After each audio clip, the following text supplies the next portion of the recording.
Hello, welcome everyone to another chapter of the Mistress of Orion Hall. Well, everyone, something has been brewing. Something is brewing for you. Let me tell you, somebody, excuse my hair. I feel like your hair is going to stand up, my friend, okay? I honestly do. Somebody feels like you have put a spell on them, okay? I'm not going to lie, that's the energy that I feel. I feel the energy of love. Yes, some of you are about to receive spell of love, message of love. There's something about a spell, putting on a spell. You may have literally done so. I'm not sure, but that's how somebody else is feeling. There's a strong also energy of blue. I feel like you're about to receive a confession of love from someone. I'm going to be honest. There's a lot of passion, a lot of fire from this person. I want to say, accept. I'm hearing this person say, accept my love.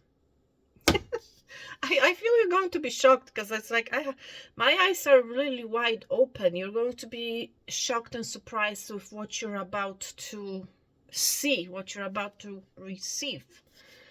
Crazy. I love the smell of this candle, by the way. It's amazing. Oh, this person is charged up, all charged up, I'm hearing. Anyhow, you know what? Let's begin.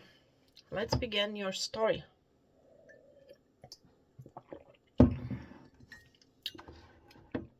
Let's see. What is the next chapter? Mistress of Orion Hall. So the next chapter is chapter number 6. For those of you guys who are here for the first time,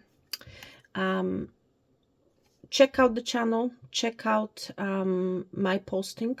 I have provided a posting on the community page with a link to the playlist, okay, of all the chapters that I have covered so far, okay? So if you are interested to hearing the story from the beginning, this book, then please go ahead and do so, okay? So let's begin. Let's begin chapter 6. Let's see where it's going to take us.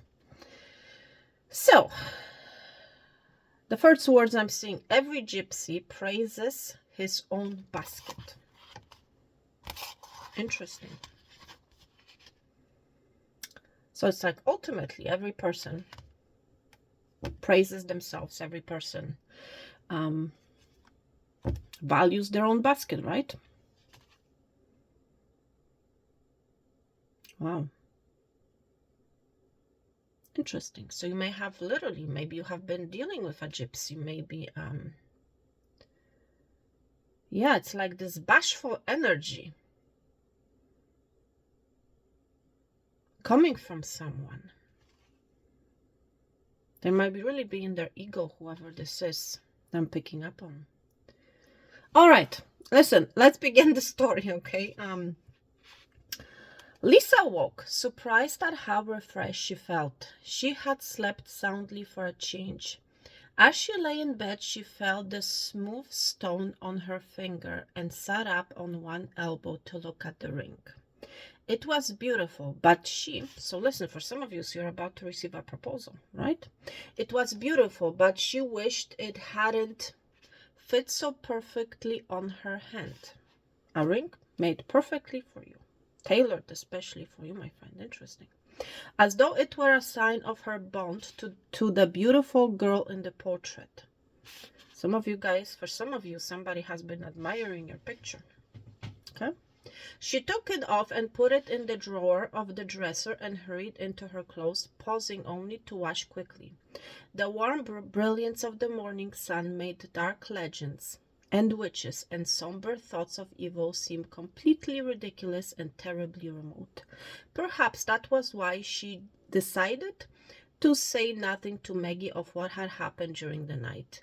Besides, she still had too many threads to unravel before speaking of her fears and wonderings. She explained. Somebody has something to explain to you. The shattering glass by saying she had gone downstairs to investigate a noise and had dropped the lamp. Maggie had tasks planned for everyone as soon as breakfast was done with, but before Lisa sat down to coffee, Demetrius arrived looking positively formal in jacket and trousers and black shoes. He spoke to Lisa at the doorway, his hand closing on hers. I must go to Kyrenia this morning, he said, but I will be back this afternoon. I just wanted to see you before I left and to tell you to think about what I asked you to do. I have, Lisa said, and I can't leave now. There are too many things here I must do yet, and too many things I must learn. His hand tightened on hers, and she saw his jaw drop taut for a brief moment. We will talk some more of this, he said. Then his handsome face broke into a warm caress of a smile. If you go out today, do not forget your sunbonnet, he said. The sun is already burning. I wouldn't think of it, Lisa laughed and stood very still as he bent down and brushed her ear with his lips. Then he was gone, hurrying away, and she went back to the breakfast table in the big kitchen. Maggie was talking to Thera and hastened to have Lisa explain things to Nikos, who stood by. Maggie wanted to know where bathroom fixtures might be purchased to replace most of those in the house that were rusted. Nikos thought that Yalousa might be the nearest place. Yalousa, interesting. But because Maggie wanted the old man to stay at Orion Hall and help with the furniture polishing, it was finally arranged that Thera would use his cart and mule for the trip. But first, she's going to give you room a fast cleaning, Maggie said to Lisa. The trip to Yalousa will take long enough, and I'd rather get the cleaning out of the way before. I'll give her a hand with my room. It'll be quicker that way, Lisa said to Maggie. Nodded her appreciation.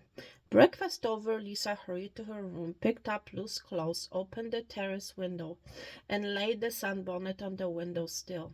Thera appeared soon after with a big bucket of water, a mop, and cloths for drying. She worked quickly and efficiently, and Lisa helped move the bed and heavy furniture so the girl could get at the years of dust beneath them. Finally she was finished, and she paused by the window to look out at the terrace. She spied the sunbonnet. She went over to it and once had let her fingers move across it gently, lovingly. Lisa watched her. It will be a long, hot trip to Yalousa, Lisa said. The mule cart is slow. Would you like to wear the bonnet? Thera's dark beauty erupted in an excited smile, the first real smile Lisa had ever seen on the girl's face, and she was once again struck by Thera's real loveliness. She was glad she had interfered that morning. Thera deserved much better than Costa and his dour pleasant ways. Oh, but I couldn't, Thera said, drawing back from the bonnet. It was given to you to wear. It is yours. But I won't need it this morning, Lisa said. And you're right, it is mine, and I can do what I want with it. She took the bonnet from the window sill and put it on Thera's black hair. There now, she said, wear it for the trip. It's the middle of the morning, and the sun is broiling now. Go on, get moving. Thera's smile was pure delight as she skipped from the room, unmindful of the bucket and mop she carried. Lisa changed into slacks and a light green blouse and went downstairs in time to see Thera in the little two-wheeled cart, the mule starting to move off reluctantly. The bright yellow bonnet glistered in the sun, and she heard Thera humming as the cart moved down the road. Churning, Lisa went into the dining hall where Maggie had a table full of silver that had been exhumed from the storeroom. I told Thera to get some silver polish if she could, too, Maggie said. Meanwhile, there's an awful lot of plain dirt and grime to get off these things as a start. Lisa turned to Nikos and questioned the old man, having him repeat the unfamiliar words he used in answering her. Finally, having the essence of what he'd said, she spoke to Maggie. If there's no polish available, Nikos says that pumice will do it, Lisa said. I asked him what they used to use for silver, and that's what he said, Maggie grimaced. Let's hope we can find some polish, she said. Lisa started to cart the largest pieces, big bowls and platters, into the kitchen to soak them in a tub of hot water. She was just beginning to attack the years of encrusted grime when she heard Maggie's yell and some very familiar Anglo-Saxon words that sounded almost welcome to her ears. She went out into the foyer to see Maggie standing by a small table holding up a leather drawstring purse. Damn it, she forgot the money, Maggie exclaimed in exasperation. She was so excited about wearing that damned sunbonnet that she was walking on air. I had to remind her to take the 3 fixtures for size, and now she goes off without money. That's a shame, Lisa said, feeling a little guilty. The whole trip a waste, Maggie growled. The day a waste. That mule may not move very fast, but even so, you'd never catch up to her on foot. I wish I were one of those old Greek Olympic runners. Wait a moment, Lisa shouted. My bicycle! I'd quite forgotten about it. Why, yes, you could catch her on that, Maggie chortled. She thrust the leather purse into Lisa's hand. Well, don't just stand there, girl, she snapped. Get a move on it. The cycle had been stored in the big kitchen pantry, and it took but a moment to get it. The little purse tied around her waist, she paused only to query Nikos about the road to Yalusa. There were 2, he told her, one low by the shore, shorter but rather with uneven terrain, the other in the hills, longer but smoother. Epharisto, Lisa said, though it was mere politeness. She hadn't learned a thing. Thera might have taken either road. Lisa decided on the lower one. It curved around behind the Carmania, becoming not much more than a one-horse path for a while, and then widening into the semblance of a road again. She came to a bearded old man seated at the edge of the road, putting his fresh figs into small boxes of wood. He looked as though he had been there a long time, and she skidded to a halt before him. At her questioning, he told her he had indeed been there since sunup, but he had seen no girl in a yellow bonnet driving a 2-wheeled mule cart. Grimacing, Lisa doubled back at once and found the other road that swung up into the hills. She muttered a prayer of thanks to the years of practice the rugged hills of Vermont had given her. The sun blazed down, and she was glad when the road leveled off and pedaling grew easier. She passed 2 old men walking and a farmer driving a wagon. The road cut through a hillside that sloped steeply to the right, and as it twisted and turned, appearing and disappearing again, she peered forward to glimpse a flash of yellow.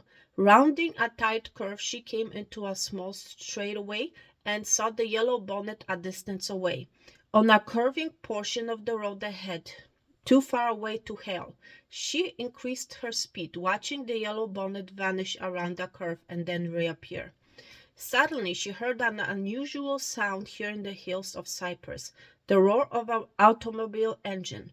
She glanced behind as the car came around the curve. It was gray and old, and not an American car, English or perhaps Italian, she guessed. The car roared toward her, going very fast, and she pulled to the edge of the road. The car shot past her, and she glimpsed the driver, a dark-skinned man with a small mustache and a black felt hat pulled low over his forehead. The car threw a cloud of dust at her, and she bent her head to one side and closed her eyes. When she glanced up again, the car was careening around the curve ahead. Moments later, she wheeled around the bend and saw the yellow bonnet at the end of a straight stretch of road. The heavy gray car was racing towards the little cart, and Lisa, watching, saw it pull out to pass. It had come almost abreast of Fira when it suddenly turned sharply and smashed into the little cart. It was no sudden swearing, but a deliberate turn, and Lisa saw the little cart unbend and smash into splinters as the car drove it into the side of the hill. Thera's body and the yellow sunbonnet disappeared in the sickening sound of splintering wood. The car pushed the remains of the cart, no more than broken sticks and wood now, for a few few feet along the hillside, and then veered out to roar away. It passed the little donkey, who had pulled 3 of his harness at the first impact. Lisa leaped from the bicycle as she reached the scene, running towards what had been a little cart. Thera lay against the side of the hill, amid the splintered wood, the sunbonnet a few feet away on the road. Lisa saw the trickle of red from her lips, saw the crushed, twisted contours of her body, and she knew that Thera was dead. Oh my gosh. She sank down beside the girl's lifeless form and thought she was going to be sick. It wasn't waves of nausea that assailed her, but waves of horror and anguish, and she felt herself shocked to the point of numbness. She didn't remember getting to her feet, didn't remember picking up the sunbonnet, but she was standing with it in her hand, gazing down at Thera's crumpled form, when she heard the sound of a loose rock falling down the hillside, and she looked up. A shock of reddish hair bounced wildly in the sun as Michael scrambled down the steep slope, half falling the last few yards, but somehow landing on his feet beside her. She felt his arms steadying her, and she clung to him. There was a rock-like strength to his white chest, and his arms holding her were reassuringly comforting. She looked up at him, her lips trembling, and she was grateful that the unusually mocking blue eyes were steady and grave. "Did you see it?" she asked brokenly. "No," he said. "I heard it. I was on my way to some old ruins on the top of these hills. When I looked down, it was over, but I could see the yellow bonnet. I wasn't sure it belonged to the figure getting off the bicycle or the one in the broken Only when I got halfway down did I see it was you kneeling there." His eyes were holding hers with deep concern, and his hands pressed against her with something more than solace. Or was she just imagining that, she wondered fleetingly. "Did you get anything to identify the car, the driver?" Michael asked. "It was big and old and gray, and I think an English car," Lisa said. "But it was no accident." She saw Michael's eyes harden and his lip tightened. "You mean it was a hit and run?" "That's plain enough. All right, I guess even here on Cyprus there are people who panic and become hit-and-run drivers." She was going to say more, but she held her tongue as the farmer drove up with a wagon. It could wait, and she had no stomach for Michael's skeptical logic. Not now. She looked away, the terrible numbness holding her in its grip as he spoke to the old farmer and told the man to hurry up to the nearest town and call the authorities. The man whipped his horse into a gallop, and Michael steered her over to the other side of the road, found a flat rock, and had her sit down on it. She wanted to cry, but she couldn't. The enormity of what had happened blotted out all else, and she could see the heavy gray cart before her as it smashed the little cart to bits and pieces. But she said nothing further, yet thought she knew once and for all this time what she had witnessed. Finally others came up the road, clinging to a small and ancient open truck. Michael spoke to them, and she saw a blanket thrown over the lifeless form, and then Michael, her bicycle in his hand, was standing beside her, lifting her to her feet. "Can you walk back?" he said, "or do you want to wait for a wagon that's coming?" "Let's walk," she said. Yes, I want to walk. Walking seemed somehow more fitting, and they started down the road, Michael wheeling the bicycle beside her. She walked in silence, and he didn't intrude on her anguish. Not till they reached Orion Hall and he put the cycle in the foyer did he speak to her. Lisa, he said, tell me what I can do for you. Lisa turned to him and felt the rush of anger and bitterness seize her. You could try believing me for a change, she said, deep pain shouldering anger in her eyes. Maggie took that moment to appear, and Michael quickly told her what had happened. Maggie listened in silence, and when he'd finished, her eyes swept them both. Michael hesitated and then spoke again. Lisa doesn't think it was an accident, he said tightly. I know it was no accident, Lisa said, her voice cold flat. The car drove up the cart, turned and crashed directly into it. Lisa, Michael said, and she saw that he was trying to be gentle, his eyes holding her steadily. It may have looked that way, it may even have happened that way, but any car suddenly swerving out of control will look much the same. Until the driver is found, you can't say things like that. You can't read murder into anything. That's the right word, Lisa said, feeling a steely determination rising inside her. This wasn't the stuff of legends or dark imaginings, but deliberate murder in the bright sun of the day. Why do you think it was done on purpose? Maggie's voice cut in. Because I was the one the driver was out to kill, she said. You mean he missed you and hit the cart instead? Maggie asked. No, Lisa shot back. Thirwa was wearing this. She held out the sunbonnet. Whoever it was thought I was driving that little cart. I'm supposed to be the girl dead back there on the road. He crashed into her deliberately, thinking it was me. Her eyes were holding Maggie's now, and she saw the grim fear on the older woman's face. You can't be sure, Maggie said. You don't have any proof, whatever, that you're right about this or about any of the other things that have happened and which you interpreted the same way. What things? Michael asked, and Lisa stood by silently as Maggie recited the girl's fears that a person or persons was trying to keep her aunt from living at Orion Hall. Maggie was fair, leaving out nothing, starting with the crude anonymous letters and the little lawyer. Maggie, of course, didn't know about the man Costa outside the hotel room. But as she recounted each thing, Lisa realized how each one separately could be so easily explained away, as easily as Michael's psychic hallucinations had explained away her brush with death at the bottom of the seawall that night. Maggie didn't know about that, of course, nor did she know the true story of the legend of Athena. And Lisa wasn't about to add those at that time. When Maggie finished, Lisa answered simply, put all those things together and you can't explain them away. And today I was there. I know what I saw. She held up the yellow bonnet. This was the mark of death, she said. It's pure logic to me.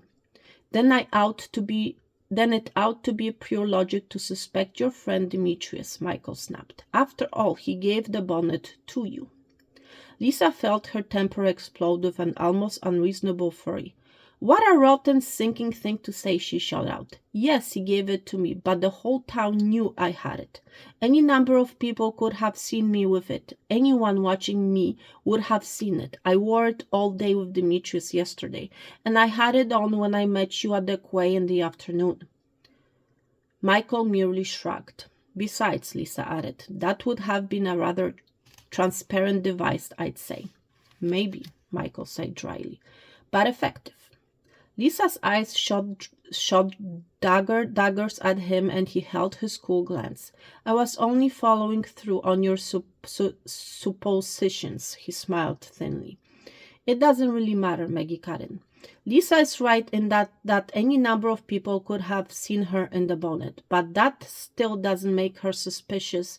Suspicions right about the accidents being deliberate. And in any case, I can't leave here, and that's that. Abruptly, without another word or glance, Maggie turned and went up the stairs, her step slow and her body reflecting her inner weariness. Lisa, watching her go, vowed to clear up the cryptic statement before the day ended. She felt Michael's hand on her arm, turning her to him. Look, I've been thinking about this, he said. You're apparently addicted to close calls. More than you know, she said tartly and saw him frown. I went into the east turret last night, she said. You what? He half shouted. I went into the east turret all the way to the very top, she said. I found out how Athena fell from it on that night the legend was born. As Michael listened with a deepening frown, she told him what had happened and how the loose stone had almost pitched her to her death also. When she finished, there was a shock and anger in his eyes. You know, you ought not to be left alone, he said. You're a positive menace to yourself, and that's all the more reason I want you to leave here. Leave Cyprus, leave the blasted old gargoyle of a house. You too? She said in surprise. Someone else tell you should leave? Demetrius, Lisa said, once more hearing the smugness in her voice. He wants both Maggie and me to go, but you just heard Maggie on that. He doesn't have explanations either, but he feels that old legends have a way of causing new troubles, and he wants me safely out of here. How nice, Michael mused aloud. Yeah, how nice.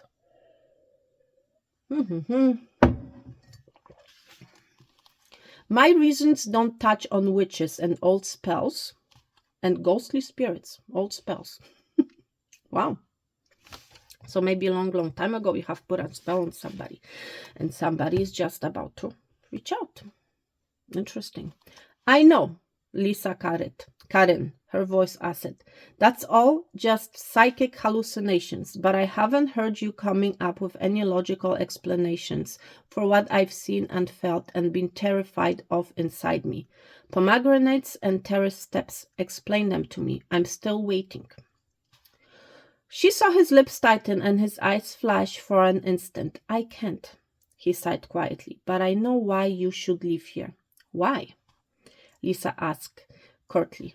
Behavioral probabilities and statistical conclusions make it important, Michael said, his eyes once again cool and contained. First of all, you have those suspicions about someone trying to keep your aunt from living here. Then you're uptight about the legend of Athena and how it touches you. Those two things lead you into danger-oriented situations and will keep on doing so. You're all caught up in it and you'll keep on mucking about to find out more. Your imagination and your suspicions will keep you at it. Those are the behavioral probabilities. Statistically, you've been very lucky, but also, again, statistically, your luck is bound to run out. Then you'll get yourself killed. If you're safely away from here, you won't be endangering yourself. You make it all sound as so tender and touching, Lisa said wappishly. Maybe your friend Demetrius' romantic concern for you and legends is more appealing, Michael said dryly. Mine makes more sense. At least he doesn't scoof and disbelieve the things I tell him, and that's important. I don't swallow things without questioning, and that's important. He's concerned for my feelings. I'm concerned for your neck. Lisa held his blue eyes with her gaze, and suddenly she felt somewhat unworthy. After all, he had saved her life, and he could be sensitive once in a while. I'm sorry, she said. Did you mean what you said about being concerned, I mean? Certainly, he said. You're fascinating. His eyes were steady, serious, and then his face broke into that white, insouciant grin. Anybody who goes in all directions at once is fascinating. He tossed her at her and slipped out the door as she felt her temper skyrocketing.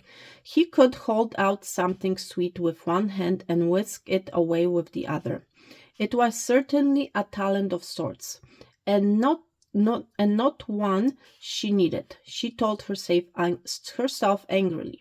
She started for Maggie's room, realizing once again that despite what she felt so certain of, she had to have more time to sort out things and find unrefutable evidence. Once more she had seen how everything that had happened could be explained away, but now there was something else on her mind, something she could get cleared up. Maggie was sitting on the edge of the high-backed chair by the window, her face lined, her eyes sad. Lisa touched the older woman's shoulder gently. "Why can't you live here with me, Maggie?" she asked. "Why did you say that?" She saw Maggie's chin lift in pride, that commanding presence of hers fighting its way to the surface. "Because, my dear, I am, for all serious purposes, without income," she said simply.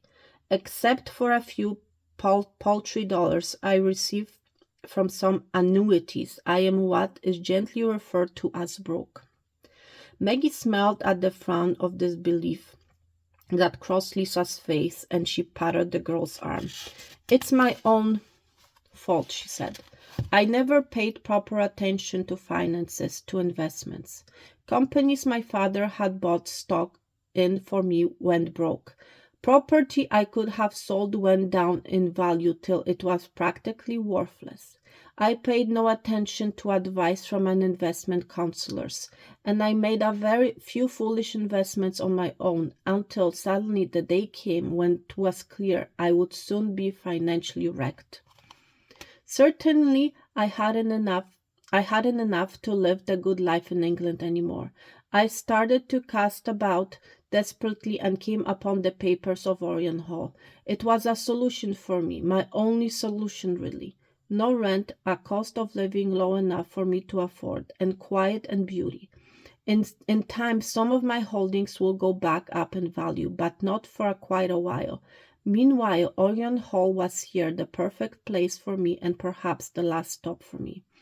My remaining funds have been deposited in the Bank of Kyrenia by now. My bank in Sussex was transferring them. With them and my small income, I can make this place very livable." Lisa said nothing, but some of the past remarks Maggie had made now made sense. "So you see, Lisa, my dear," Maggie continued, "there's no place for me to go, and even if your worst suspicions should be right, I'm staying. Perhaps a show of determination is all that's really necessary." Lisa winced inwardly. Once she might have gone along with that. Now the sense of danger, that damned spirit of evil again, was too much with her. But Maggie's next words fell on ears both deaf and determined. "Perhaps you ought to get away from here, Lisa," the older woman said. "Nikos manages to understand my sign language pretty well, and I'll just have to concentrate on picking up Greek faster." "Oh no," Lisa said. "I'm not one for running out on people. I'm staying until we get to the bottom of this." She wanted to say more, but there were voices from downstairs, and she hurried down to see Nikos talking to three men in dark suits. They greeted Lisa and showed their credentials. They were from the police of Yalusa, and they took down her story and as she reported it. The car had been found, they told her, abandoned outside of Yalusa. It was an unregistered car with no record of ownership or even of its existence on Cyprus. "Sometimes people smuggle in vehicles in the night at lonely coast spots," one officer told Lisa. This was no doubt one of them. It was, in short, a blank wall Lisa saw. The men expressed their sorrow at what had happened and promised to continue hunt for the driver of the car. Perhaps someone would come forward with information. It was always a possibility. Lisa thanked them for their efforts and watched them leave. When they'd gone, she went into the kitchen and made some coffee for herself. She took the cup up to her room and sipped the strong, warm liquid as she sorted things out in her mind. Was it really important that they had tried to kill her and killed Thera instead? She asked herself. Was this all really so removed from legends and dark curses? If evil was indeed a real force, could she not be touched by it? Every day, scientists discover how little they know about the wonders of inherited characteristics. Knowledge, once believed to be strictly in the area of acquired intelligence, was now viewed as possibly transmittable. Experiments with flatworms had proven the hereditary transmission of certain learned abilities. Could not unfathomed arrangements of chromosomes carry the stain of evil, carry it as certainly as any other seed? Was there inside her such a Cimmerian presence that had lain dormant and needed only the right combination of time and place to make itself known? Was she touched by the evil of Athena, an evil that the dark turbulence of Cyprus had nourished into flower? Had her very presence here brought all this down on the hands of the innocent? Had her coming unleashed the dark forces that had silently waited? If so, she should leave at once. Maggie would be better off without her presence, even if it had been the hatred of the man Costa behind the latest attempt on her life. It was her being there that had caused that hatred. But that didn't explain the unseen blow that had struck her that night by the seawall. And what if there really were no plot to keep Maggie from living here? What if all that had happened had been accidental and coincidental? What if? Lisa turned and went out of the room, hurrying down the stairs. If there were answers, she would have to clear her mind somehow to find a way to discard the unreal. But how could you discard what was unreal merely because it had no rational explanation? Her mind was too full of dark fears for her to marshal her thoughts. She wanted to talk to someone, to Demetrius, someone with understanding and sympathy. Perhaps it would clear her mind, or at least calm her tossing turbulence, so she could think clearly. She walked quickly, remembering that Demetrius had said he would be back from Kyrenia by the afternoon, and the afternoon was far along now. She strolled through the narrow streets, past the market square, down to the quay, and then back up again. She was about to turn to go back to Orion Hall when she saw him, just leaving one of the whitewashed houses, and she called to him. He whirled and stared at her, shocked disbelief in his eyes. She ran towards him as he stood transfixed, and then he cried out and swung her up in his arms. "You are alive!" he exclaimed. I could not believe my eyes. It was really you. They had told me of the accident on the road to Yalusa and of the girl who was killed. She had worn a yellow sunbonnet, they said. It was Thera, Lisa said. I'd given her the bonnet to wear. Demetrius was holding her by the waist, frowning down at her.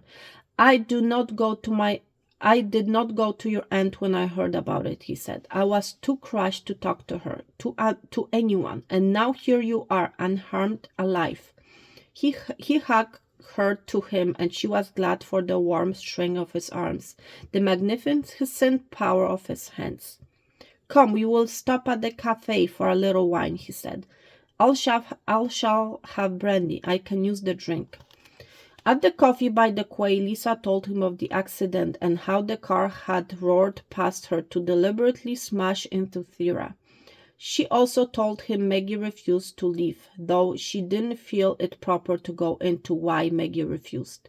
She was going to tell him about her visit to the East Turret, but he clasped her hands in his warm, strong grip when she spoke of Maggie. Then we must find other plans for your safety, he said, at least till your aunt changes her mind. I am deeply bothered by the strange things you have seen and felt, the things you have told me about.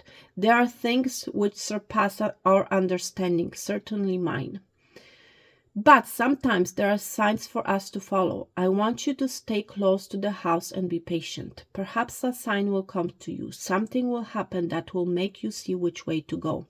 Lisa nodded and thought of how she had to go into the East Tower, how invisible force had pulled her there. I am going to keep checking on his business with the car today, Demetrius said. and I shall look into the actions of this fellow Costa for you. Meanwhile, I want you to just be calm and not do anything foolish. It will all work out. You wait and see. Something will happen that will shed light on all of this. I have confidence in the good things." He stood up, pulling her with him, and they walked slowly back to the dark door of Orion Hall. He left her with a brush off his lips and walked on. She saw his handsome face grow tight as he walked off, and his jaw muscle twitched, and he seemed another man, someone with a great many things to do, and do quickly. She went upstairs, thinking of how shocked he had been at seeing her, and how wonderfully warm and understanding afterwards. Of course, Michael had said he had her interest at heart too, but she wondered if there were really so. Michael had tossed the left-handed accusation at Demetrius when she had spoken of the sunbonnet. Had he done so to shake her confidence in Demetrius, to give her no place to turn but himself? Was it a kind of jealousy or something much more, much deadlier? He had appeared very conveniently nearby the scene of the tragedy this morning, she recalled. Had he really been there waiting, watching? His eyes too had been shocked when he saw her standing beside the crumbled form in the yellow bonnet. Two men, both professing concern for her, two pairs of eyes, both shocked at seeing her alive. Was one of them lying? She gazed out the window of her room at the curved slash of a moon that hung in the sky. Her eyes swept over the terrace steps. No matter what else there was, the legend of Athena was still there, deep inside her. There could be no fleeing this house now, not until her tortured fears were satisfied. Perhaps the unexplained was destined to remain so for always, but somehow, some way, she would have to try. Somehow, some way, she would have to meet the unknown, or she would live a life damned to wonder and doomed to fear. Cyprus, land of 1,000 secrets and 10,000 legends, held one marked for her, that Lisa Bowen knew in her heart as she undressed and lay down to sleep. Thank you so much.